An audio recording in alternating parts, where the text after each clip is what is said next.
I'm Josh Menke. Welcome to my talk on machine learning for optimal matchmaking. Now, I've been working in matchmaking for over 16 years at this point, and I actually do have a background in machine learning, but I've never actually seen the two combined. I've used machine learning to figure out player skills, but that's just a number that goes into matchmaking. I've never actually used machine learning to do the matchmaking itself. And in this case, I'm not actually the creator of what I'll be talking about today. I'm a consumer of it, a client. The person who actually did all the work and the research and came up with this really nice method, his name is Tom Minka, and he is a researcher at Microsoft Research. I work for 343 Industries on Halo, and I'm one of the clients of this work, along with Ryan Clevin, who worked on Gears of War at the Coalition. We both had interest in improving matchmaking through machine learning. And I will say in my over 16 years of matchmaking, this is probably the biggest leap forward I've seen in terms of how you do matchmaking. So I hope you enjoy it. I think it's great, and let's get on with the talk. So let's first explain what type of matchmaking we're actually talking about. Matchmaking is the way that players in competitive multiplayer games find other players to compete against and play with. And so the way this works is you have a group of players who wants to play a match.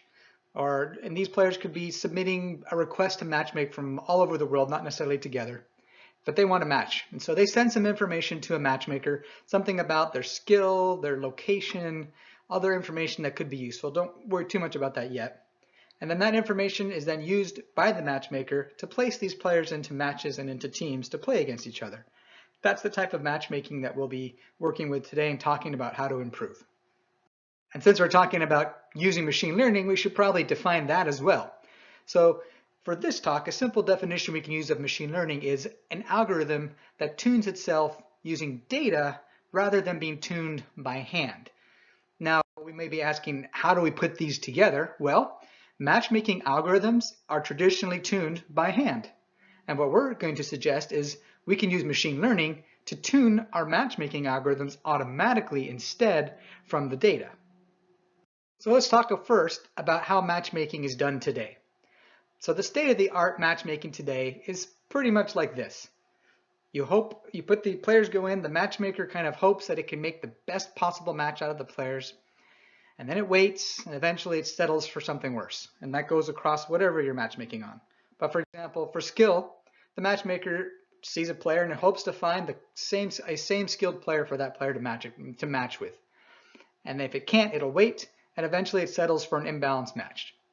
And that's basically how matchmaking has worked for a pretty long time when we're talking about automated matchmaking.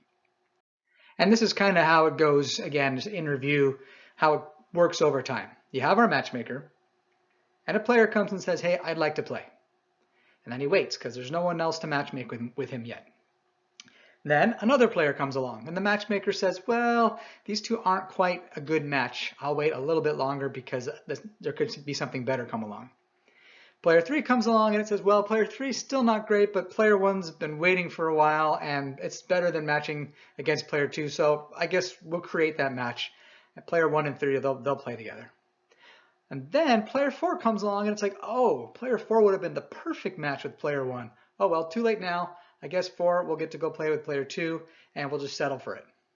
Now you notice what I mentioned, that it could say to itself, oh, player 4 would have been perfect. And that's because if the matchmaker knew what was coming, it could create optimal matches. It could have waited for player 4. It would have known, oh wait, player 4 is going to come. I know player 4 is coming.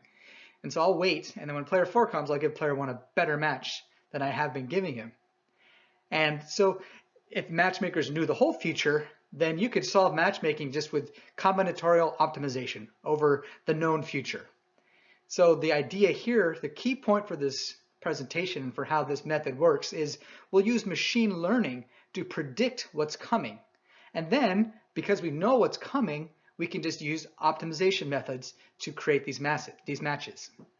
But before we get to anything too fancy, let's start with how conventional matchmakers work today, and then use that as a jumping off point to see how we can improve them and where the machine learning comes in.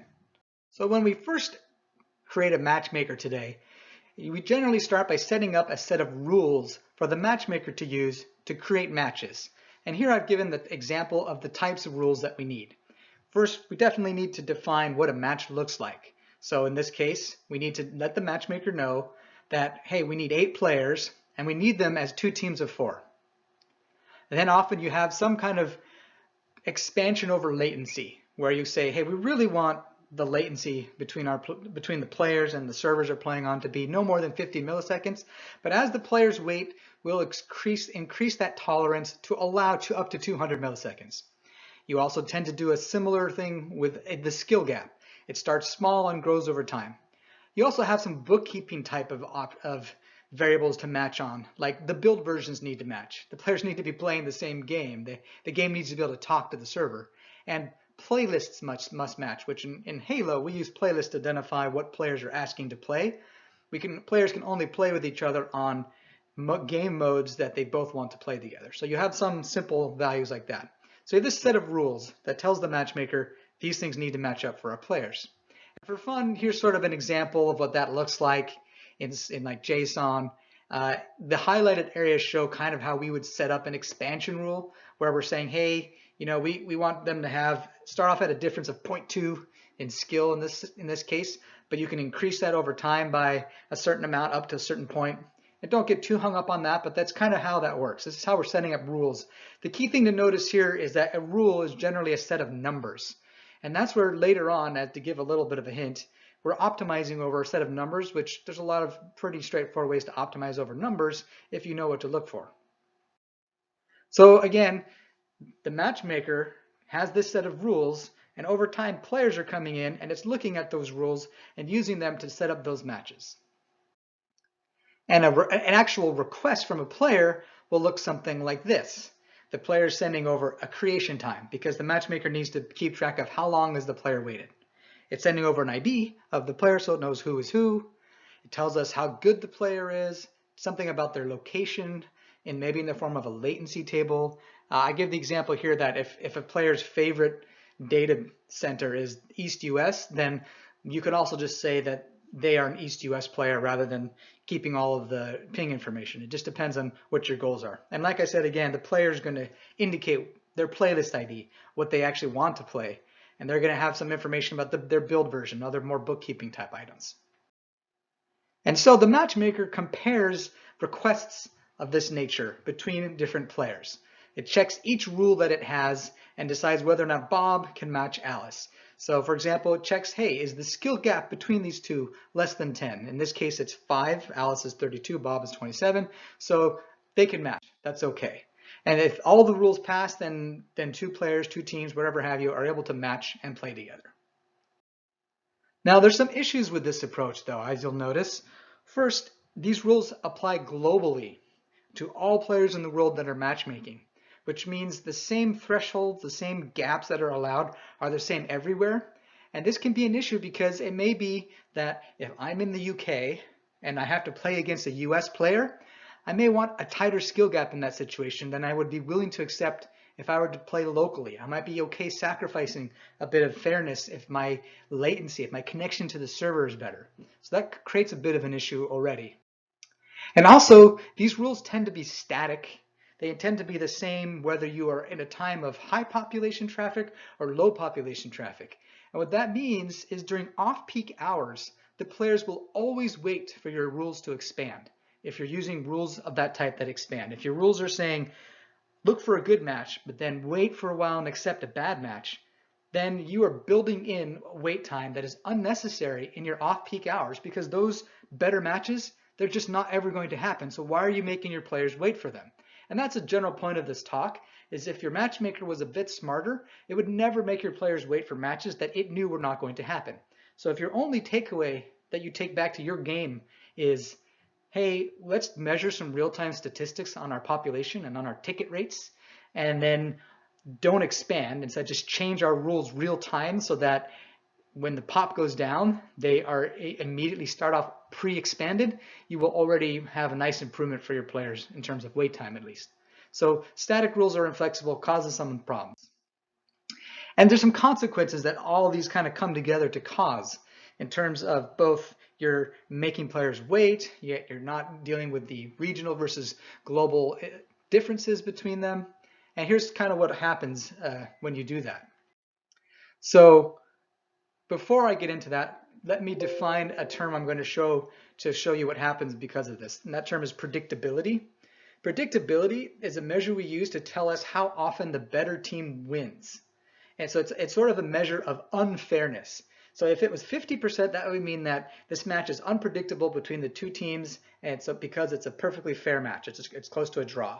But if it's like 90%, that means the better team is winning 9 out of 10 times, and that's just not as fair. So I will be referencing predictability as a measure of fairness throughout the talk, and that's what that means. Can the worst team have a shot at winning that match? So let's look at some graphs again to show the consequences of using these conventional matchmaking. So on the left, what I'm showing here in the first graph is how many players are looking for a match. And you'll notice there's a pretty wide swing between the bottom and the top here. And that wide swing is what leads to some of these problems that we've talked about. And that first one here is the wait time. That during higher population times, players are waiting for about 20 seconds for a match. But that goes up to close to 60, 70, 80 seconds of wait time. So their wait time is increasing a lot because of that shift in population.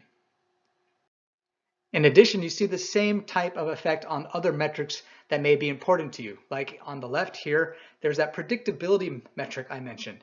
Player fairness is going from being somewhat fair at about 70% chance for the best team to win, all the way up to like near 100% chance they will win every time, which is a pretty big change over time in consistency of the match fairness. And you see a similar issue with latency, that players during the good population times of the day, high traffic, they're having very, very good latency. This is excess latency, meaning over what you would get compared to what your best you could have, in which case players are on average going from around 10, 12 latency all the way up to close to 100 milliseconds of latency as the day changes. Now with this graph, I'm trying to illustrate an even worse aspect of having these static rules for matchmaking. What this graph shows is the trade-off between wait time, which is on the x-axis, and predictability on the y-axis. You want that predictability to be close to 50%. You want it to be as low as you can go. The optimal point of this graph would be the bottom left corner. And along this curve, you will see what your options are for that trade-off. How long do you want to make your players wait to get what predictability you want? Now in static rule matchmaking though, you usually pick a predictability and you just deal with whatever the wait time is. But this graph shows us that there's sort of an optimal point at that knee of the curve, depending on what's important to you as a designer. But ideally, you're not going to want to make a player wait, as if you look at this graph, you're making them wait 134 seconds for a match that is 52% predictability, and that's pretty good. That means your worst players are having a 48% chance to win.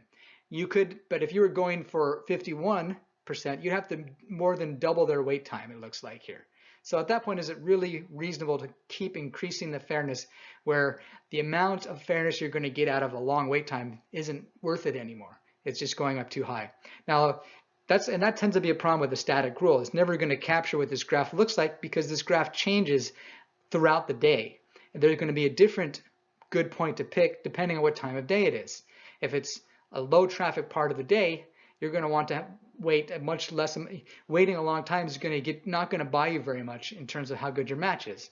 So this just shows another kind of trade-off between just fairness and wait time that's important to matchmaking. So again, let's review the consequences of choosing the current conventional way that we matchmake. So conventional matchmaking, what we have there is we ignore the real-time incoming request rate at a given time of day. We don't take into account that there's a lot more people looking for matches right now than usual, or vice versa. We also ignore the skill distribution at that time of day. Like we don't look at, are there good players around right now? And we don't look at regional distribution info. So maybe the population traffic is low globally, but it's high in, say, the EU, at which point we would want EU players to be able to have a different matchmaking preference. And so this results in either long wait times, as players wait for rules to expand and for it to learn that as the system tries to account for the fact that population traffic has changed, or we have to deal with it and accept matches that we know are bad in order to have faster wait times, neither of which are really that great. So, and why would we give players an extra long match, an extra long wait time, followed by just as bad a match. It's like the worst of both worlds. They're getting both long waits and bad matches. So we need a more optimal approach to do this. And this is where we come into the approach that we decided to look at. And before we talk about optimal, we have to define what is optimal. And for us, in order to define that, we came up with a utility function. So we can actually put a number on optimal so our matchmaker could optimize over that value. In addition, this approach uses real-time statistics. We look at both the arrival rate of players and their skill distribution, and we take into account that by region. So we know how many players in each region are coming in for matches, and we know what their skill distribution is at any time of the day. Then we use machine learning in order to predict what's going to happen in the future so that we can then use an optimizer to optimize over those future matches that we predict will happen. And so let's define again what optimal is, because we have a utility function that gives us a number that we put on optimal. And then to do this, we just weight a number of metrics we feel are important, or we let our designers weight them. And the metrics we chose for our approach were wait time. We assume that players don't want to wait forever. We assume skill gap is important, and we represent that as predictability, as I explained earlier. We also have something called equal win rate, which is basically, do bad players win just as much as good players, and is that important to you? Or can you have decent skill gaps, but it's always in the favor of the good players? Is that important or not? And of course, latency. How important is it that players have good ping on the servers that they play on? And so what this method does, which we call true match, is it adapts in real time to optimize those metrics and matches. So again, it is using real-time statistics, predicting what's coming, and then just optimizing over our utility function to give the type of matches that our designers have told us are important. So before going into any more details, let's look at a high-level comparison between our proposed changes and conventional matchmaking. So here's some of the important aspects we want to call out. First, tuning. Rather than tuning the values of your matchmaker by hand, TrueMatch will do for you real time throughout the day and automatically. You don't have to do those hand tuning. And this means that instead of being able to only tune once a month or whenever players complain, you just let TrueMatch do the tuning for you all the time. And in addition, an important aspect of what you can do with TrueMatch is that instead of your rules applying only globally to everybody, TrueMatch can customize those rules to apply to players and regions specifically. So every region and every skill bucket has its own set of rules to help it optimize its own matchmaking. And in addition, this allows us to do predictions at a region and a skill level. So we can tell a player how long they will wait, and that wait time is customized by that player's region, where they're at, and what their skill level is, which is great for players. It also means that because we have these predictions, if a prediction doesn't look like what actually happens, and this happens consistently, we can do some form of automatic alerting. We can have the system let us know, hey, there's something wrong going on. TrueMatch isn't able to predict correctly, that something's going on that's unexpected. Right now, those types of things are a lot more difficult to catch in standard conventional matchmaking. When matchmaking is not working out the way you think it should, you often don't find out about it until players start complaining. So it gives us some nice automated monitoring and alerting. So in addition, right now, this system, which we call TrueMatch, has launched with Gears of War 5, and in Halo 5, we've switched over to it. And there's some potential here to make it a standard service that third-party folks can use as well. So let's get back to talking about our utility function and re-review that. So we have this, what we call a unified objective function. Every match is going to have a wait time, it's going to have a skill gap, it's going to have all the players' latencies from within the match, and we can measure win rates over our sections of our population. That can all go into a single value that represents the utility of our system of a match, of a certain amount of time of day, of a region, whatever we would like that utility to be. And for those that like equations versus looking at graphs, this is kind of what our utility equation looks like. It's just a weighted sum over these items that we think are important. Now, something that we tend to do to make it easy for designers to use is we set the weight on wait time to be just 1. And what that means is that all of the other weights represent how long you would wait to have one more better of each of those. So for example, if you set W3 for latency, if you set that to 10, you're willing to wait 10 more seconds for 1 millisecond better of latency. And that makes it easier for our designers to trade off how important each of these items are. They can trade them off directly on time. 1% more predictability is 1 second more of wait time. That's what we can put into our utility, which is very nice. And there's some nice ways we can use these utility functions. We don't have to use them at the global level. We could actually put a utility function on every game title and even drill down to every player. They can each have their own utility function to tell the matchmaker what's important to them. They also are really nice to use to evaluate any change you make to matchmaking. Because if you already know what is important to you, then changing other aspects outside of that will change the utility. And you can then see if that utility is still what you wanted it to be, if you're still meeting the goals. Now, if you have some already existing thresholds and gaps that you're using in your matchmaker, we have a few ways we've used that I won't go too much into detail on right now for time, but it's not difficult to reverse engineer those values to what weights they would want to be in your utility function. And so now let's step back at a high level again and look at how the true match algorithm actually works, what its sort of path is that it takes, the actual steps it goes through. So first, it's going to count the requests it's seeing by type. So on regular intervals, true match measures how many players are we seeing in each region in every different skill bucket that's important to us. And that lets true match have a good idea of what type of players are coming in, what does the population look like right now. That lets us predict what is going to come soon. And so then we have an optimizer which then chooses the best rules given what we expect from that population count to create the best matches, to create the best utility, because it now knows what's coming. And after we've chosen those rules, it then matchmakes and players play matches and they see what happens. And then after that, we measure the results. True Match will look at, okay, I made these types of matches. Did they match what I'd hoped would happen with these players? Did they get the matches I wanted them to have? And did the population behave how I expected? And using those measurements, True Match then updates itself. It updates the way that it understands how to connect those counts it's getting with what actually is going to happen when we matchmake. And after it's updated itself to be more accurate for that time of day, it then goes back and recounts again to see what population looks like.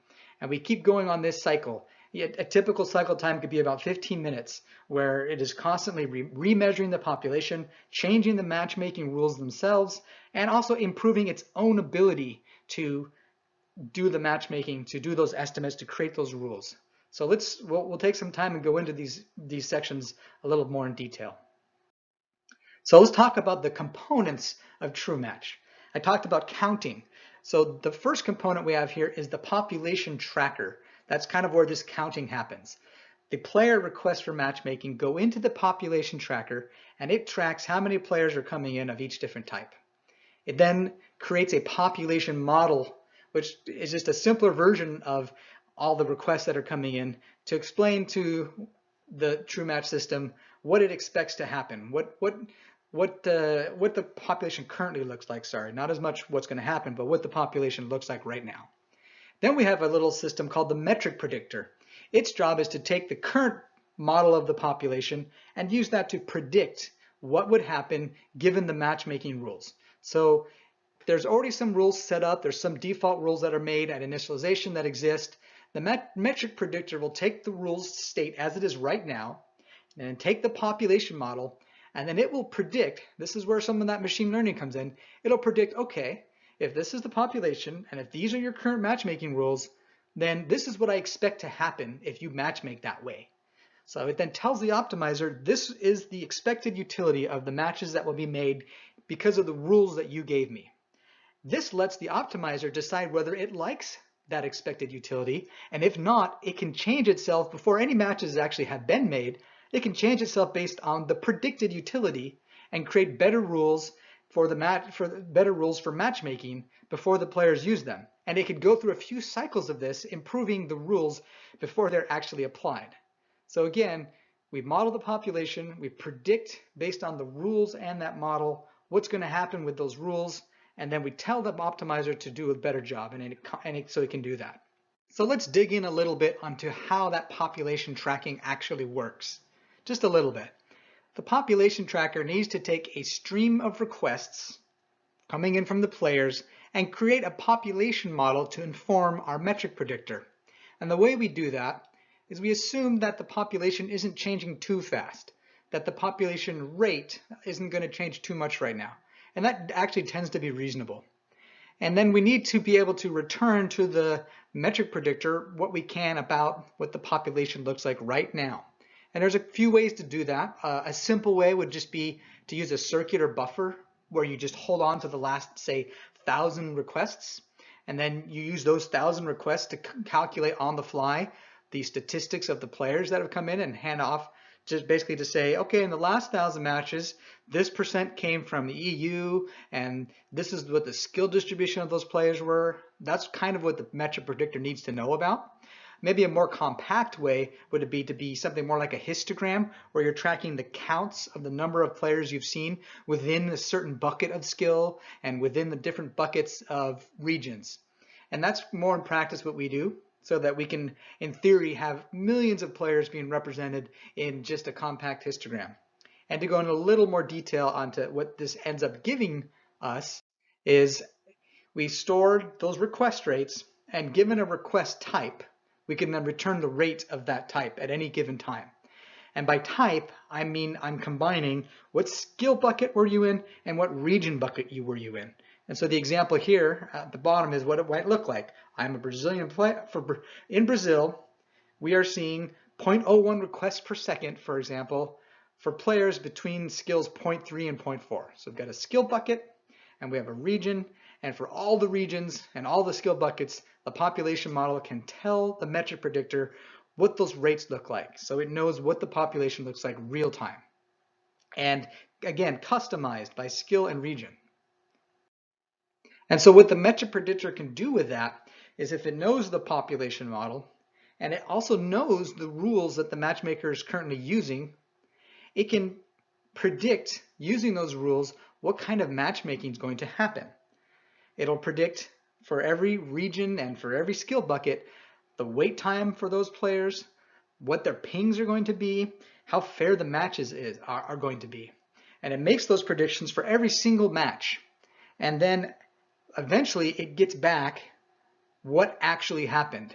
It finds out per ticket, how long did this player actually wait? What was his real latency?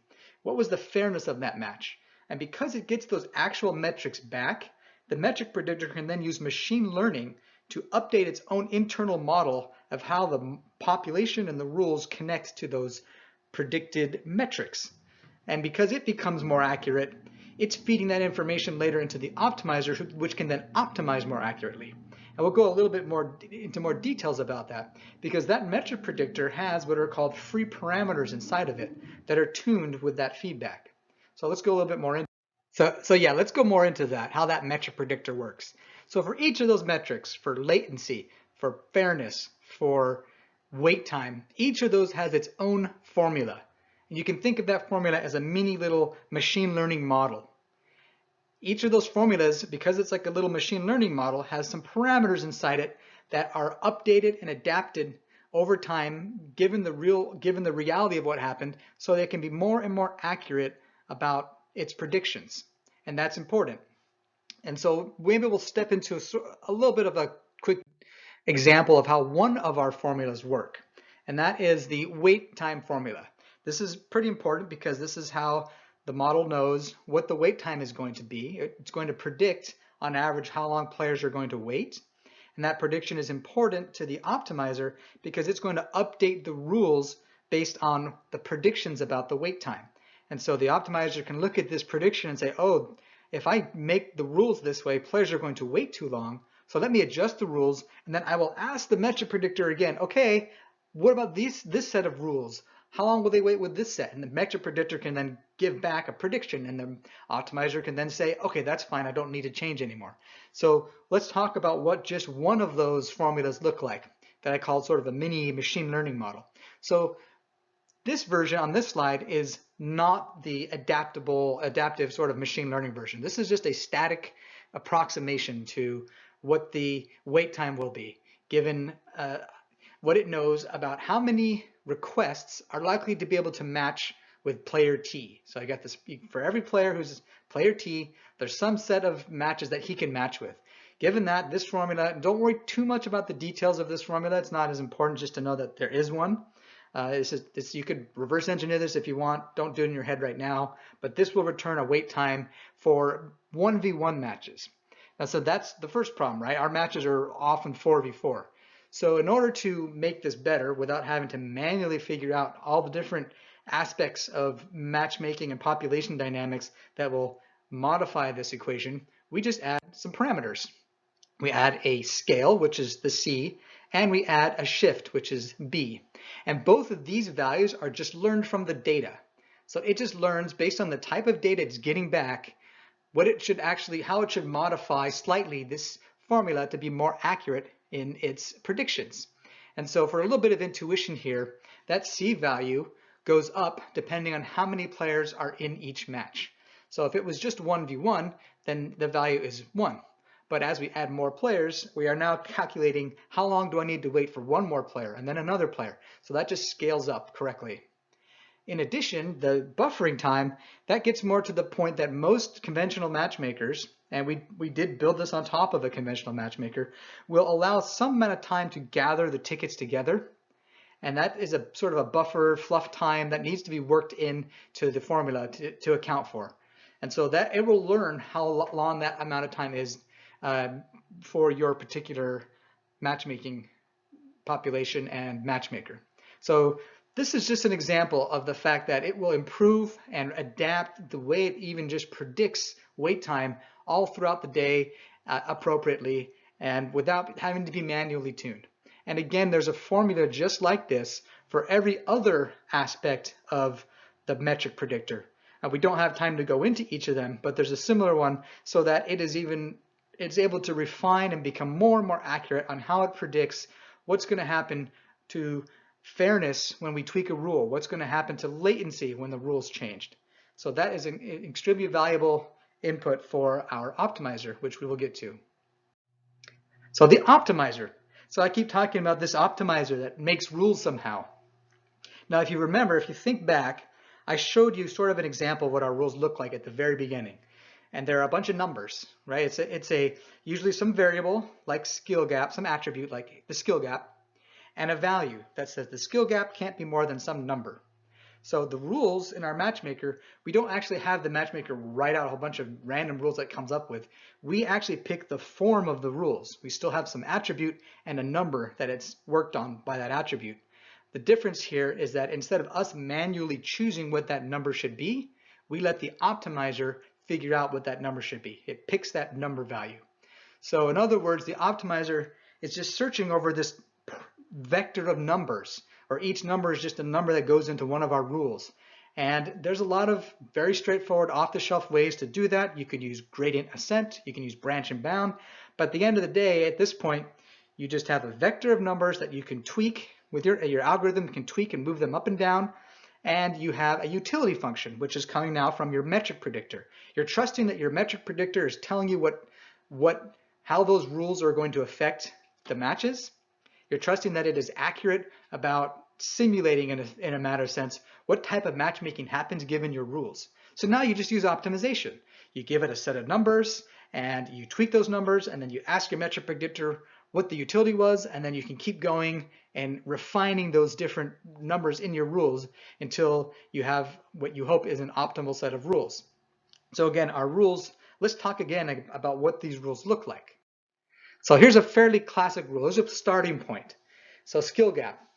This is a rule that says, hey, you know what? The skill gap between any two players has to be less than some parameter. That's our number. That's what that red parameter, that's what's going to be optimized. Now the question is this a good rule to use? Is this the type of rule we should be using? This is a very conventional, classical way to do this that most of you out there are probably using. And when you do this, you end up with that graph that we talked about again. This graph is what is going to be optimized over. This is the predictability represents the skill gap. and then you have the wait time on the bottom.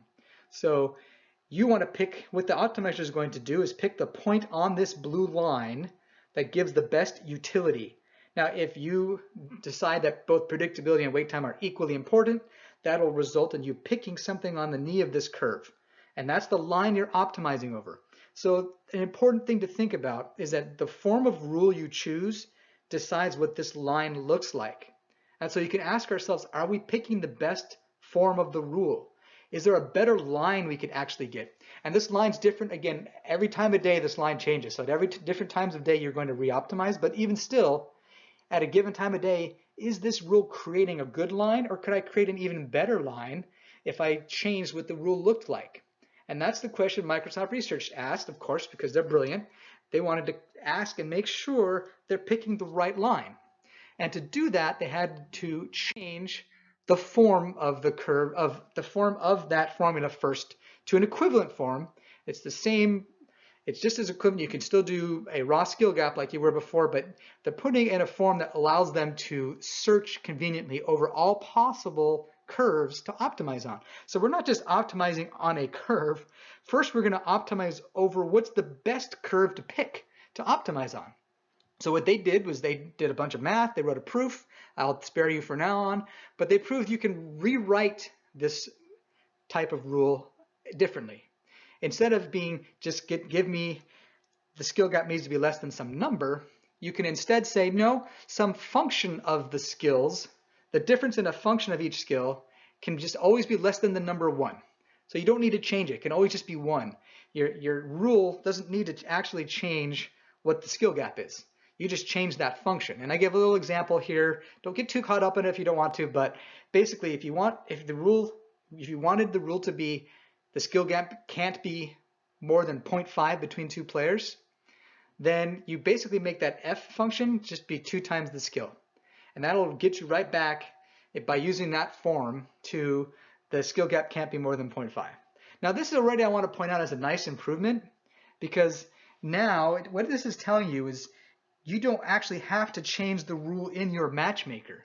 The matchmaker itself could have the exact same rule, which is just a minus b has to be always less than 1. What you're changing is what you're putting in for a and b. You're changing the player's skill that you put in rather than actually changing the matchmaker. And so if you can't, again, if you don't have time to fully implement TrueMatch, implementing this aspect is very convenient because it makes it easier for you to real-time tune potentially what the gap is. So instead of actually changing the skill gap that you allow, you just change the skills as they go in. And I think that's a pretty cool way to do it. So they use this form that I spoke about. They use that form of rule to search over all possible rules to find the best rule they should be using so that you can search along the best curve. And they did it. They found the best curve. But we don't actually use the one they found in practice because they found one that's almost as good, but really simple to use. Well, relatively simple. Let's go over what they found that is easy to use. And again, what I mean here is, well, I'll show in a second. We'll review the curves again. But first, let me tell you what we found. We found that instead of saying, hey, the skill gap can't be any more than some number, we map the skills first. And in this case, the mapping we use is we take the player's skill and we find what percentile is that skill in. Is this player a 97 percentile player, or is he an 80 percentile? What is the percentile? So we're no longer using the raw skill, but we're using a percentile of the skill. And then we scale that percentile. That scaling value, that is the parameter that actually gets changed, that actually gets optimized over by TrueMatch. And what that does is whatever scale you put in there, it represents how wide of a percentile you're willing to matchmake over. Instead of matchmaking on the raw gap, you're saying, instead of saying this player could match between 1.5 and 2.5, you're saying, no, this player can match between the 80th percentile and the 82nd percentile.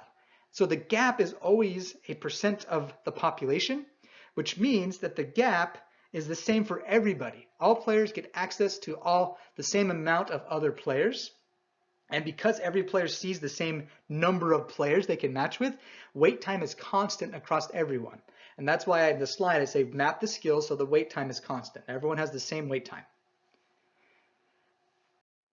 And so let me go through an example to illustrate it because it's a little tricky of a concept.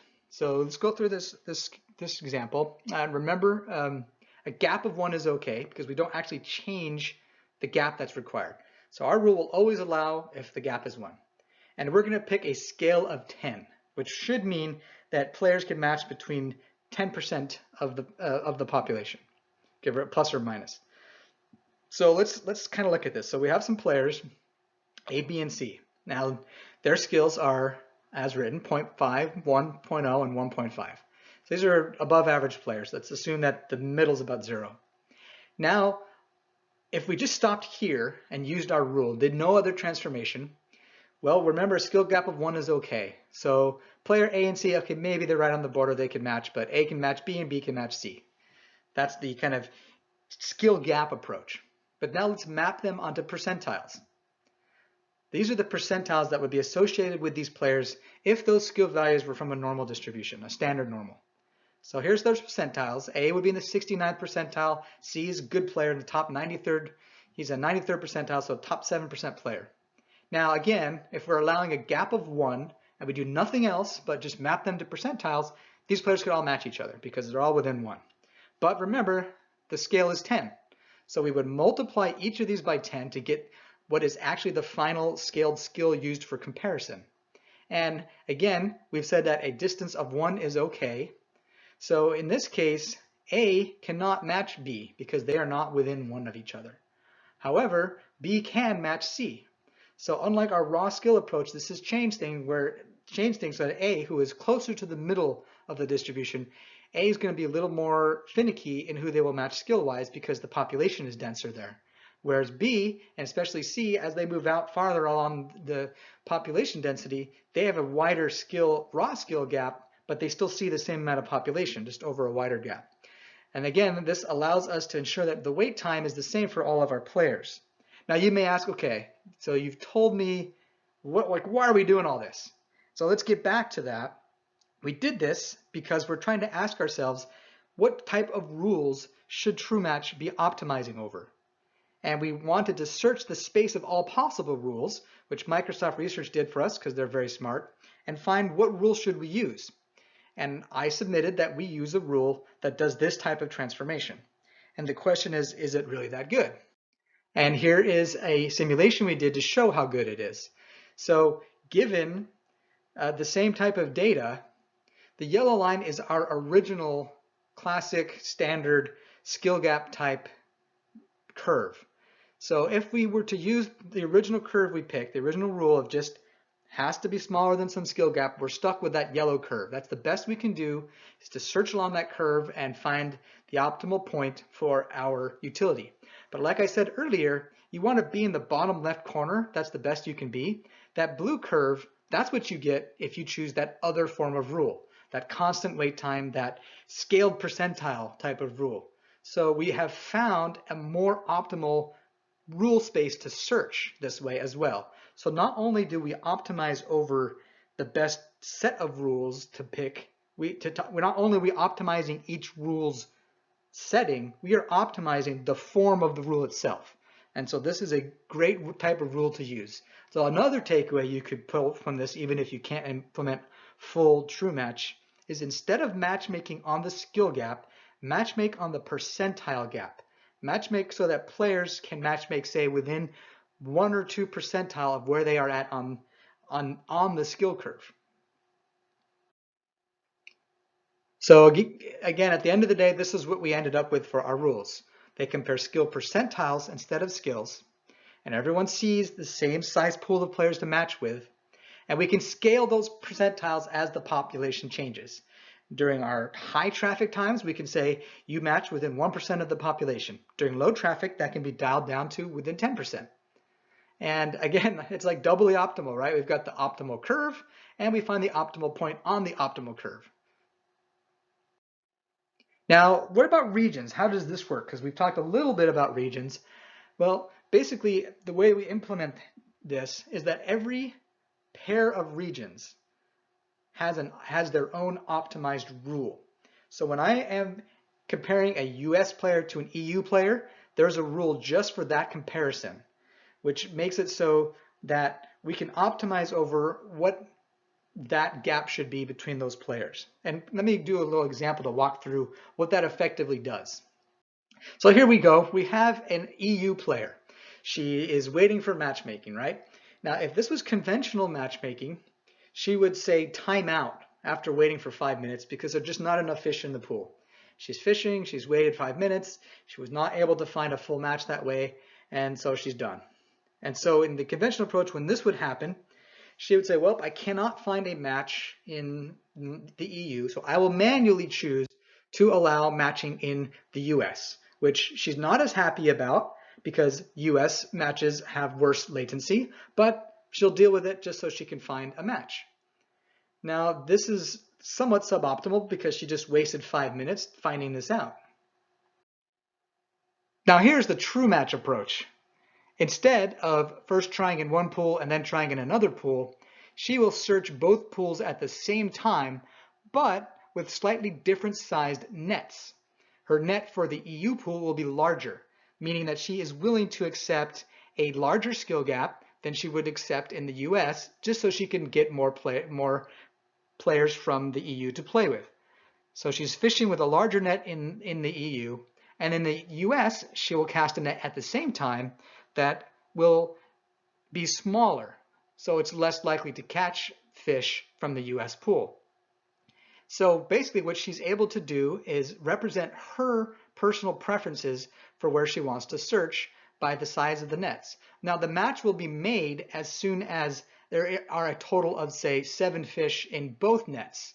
So she could catch some from the US and some from the EU, but in theory she'll still see the same slice of the population as everybody else and be able to match make in a reasonable amount of time with a good trade-off in her preferences.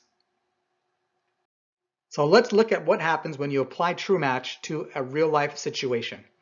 The example we are taking here came from Halo 5 in 6-player free-for-all, which is 6 players who are all playing against each other to see who can win. This is a good choice for us for True Match because this is a playlist that has a very wide request rate over the course of a day. The amount of tickets that are coming in at a trough time can be a tenth of what we'll see at our peak times. It is not a crazy popular playlist for us, one of our not as popular ones. So it actually makes it a good example for what happens when you apply True Match. And so let's see what happens when we use it. So what I want to show here, I need to be able to compare it to something so you have some sort of idea of whether it's working right or not. But here we're looking at the actual utility over the course of time that we ran this. The utility from using True Match is that yellow line. And you'll notice that over the course of a day, it is relatively flat, meaning that yes, it was impacted by the lower population, but it did okay. Now what the blue line is something we call an oracle, because this is what would happen if I did have to choose conventional static rules, but I knew the future. So I could pick the very best static rule for the whole day, for just that one day. And that's what you see here. You'll see that it was not able to maintain as high of a utility despite perfect knowledge during the lower pop times of day. And that's going to translate to some interesting artifacts in our other metrics that we care about. So let's go look and see where these True Match made these trade-offs.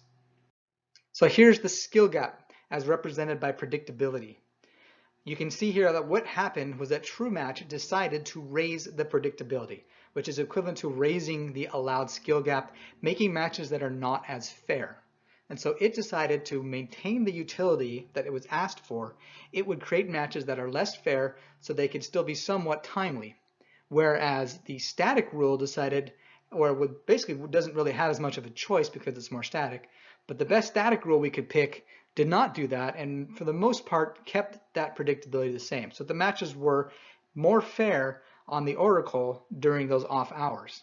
But we'll see that the trade-off may not have been worth it as we switch to look at what the wait times did. So we see here with the wait time, True Match kept the wait times down to still under 5 minutes, whereas the oracle, if we just pick the best static possible rule known ahead of time, is taking players up well past the 10-minute mark into even 15-minute wait times just to keep a difference of about, 10% or so in fairness, which perhaps does not seem to line up with our utility. So again, we see the nice benefit of using True Match is that despite wide variances in the amount of players who are available to play, we can keep those metrics more flat. So the takeaway from this experiment is we're able to get the same utility as the Oracle during our normal population hours, but cut in half relative to the Oracle during the off hours. This allows us to drop the wait time by 72% compared to using static rules, even if we knew the perfect static rule. And yes, we are trading 13% predictability, fairness, for those, we're trading that off instead of waiting an extra 600 seconds or an extra 10 minutes of wait time, which seems fine from the design intent. We generally don't ask our players to wait 3 times as long in order for just 13% more fairness. So the takeaway there is TrueMatch is doing what we expected as we asked it for from the design intent. So let's go into what some nice takeaways overall from TrueMatch are. First of all, because we have a utility function that trades off wait time, this allows our designers to weight the importance of different characteristics of matchmaking directly against how long players will wait to improve each of those different metrics. You want a better latency? Well, how long are you willing to wait for 1 millisecond better of ping? You want it to be more fair? Okay, how long are you willing to wait for 1%, 3%, or 5% improvement in fairness? We can do all of those directly through the utility function. Another really cool aspect of TrueMatch is that because we have that metric predictor predicting all your metrics, we can tell players individually, customized to that player, how long they are likely to wait for a match. We can give nice, customized, personalized, predicted wait times. This is something that's sort of been a holy grail for me in my career in matchmaking, to set player expectations on how long they're going to wait and have those be accurate by not only taking into account how much traffic we're seeing right now, but how many people are coming through from your region and how many players are coming through at your skill level, so we can set those expectations.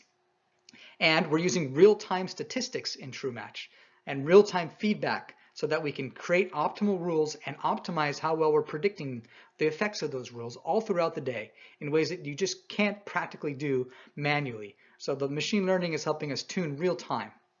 And this results in some nice real-time optimized matches for our players. We're trading off the wait time, the skill gaps, the latency, all the things that are important to us real time based on the time of day. Now I wanted to go through some simple improvements that I've covered somewhat of in this talk and just remind you of things you can do even if you can't implement all of TrueMatch today. And one of them is what I talked about with using percentiles for matchmaking instead of matchmaking directly on the raw skill gap. And to do this, one way to do it is to just, as often as you can per hour, say 3 or 4 times an hour, update your own model of the population. Have some way, maybe you're just tracking simply the quantiles across your skill distribution during every time of day. Just have an idea what those are, and then what the amount of population you have. And then you have to have some kind of mapping that maps player skills to their percentiles. If a player skill is 5.2, what percentile is that? That's the 87th percentile or whatever it may be. And then once you have a way of mapping players onto their percentiles, you matchmake on percentile instead of matchmaking on the raw gap. And you use your real-time statistics to change the scale based on how much population you have at every given time of day. That alone is definitely not as good as full TrueMatch, but it will let your players feel like they don't have to wait an extra long time during low traffic times of the day to get what's going to be a bad match anyways. So just something to think about. If you can't take away everything from TrueMatch today, take away some of these points to use. And that's all I have. Thanks for coming. If you have some questions, you can tweet them at me. You can try to contact me in my Discord. You can use the comment section. I really am enjoying using TrueMatch myself in Halo 5. It has solved a lot of the sort of issues I've had over time in matchmaking, and I hope this has been useful to you as well. Thank you for coming.